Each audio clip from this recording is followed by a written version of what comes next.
It is given that the sum of magnitude of two forces acting at a point is 18 and the magnitude of their resultant is 12.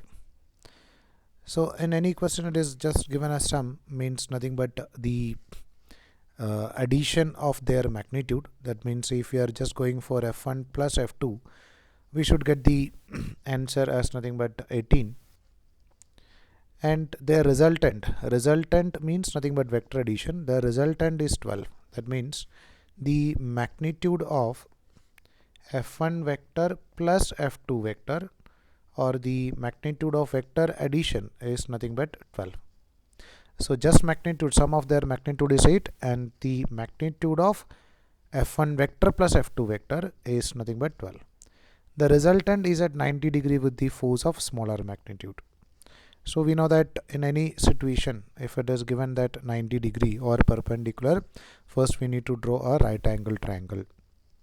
If the resultant is at 90 degree with the force of smaller magnitude, so resultant is at 90 degree with the force of smaller magnitude, so this we can take it as nothing but f1 and this we can take it as f2. So this f1 vector plus f2 vector is going to be our resultant vector, take it as r vector, and this angle is nothing but 90 degree. So we know that according to Pythagoras theorem, we can write the relation between them. This resultant is nothing but, in question it is given as 12.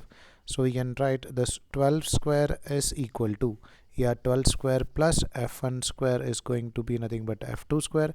I'm just using that Pythagoras theorem. Or you can write this f2 square minus f1 square is equal to 12 square. Take it as equation number 2, and this first equation we can take it as equation number 1. Now in options, you can check it.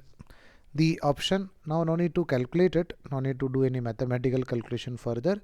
You can just observe in which option is satisfying these two conditions. Like you can observe that in each and every options, the magnitude of them should be equal to 18. Let's see the first option.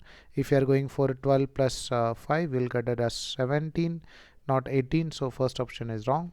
Second option, it is 14 plus 4, that is going to be 18. It may be a correct option, or 5 plus 13 may be a correct option, and 10 plus 8 may be a correct option.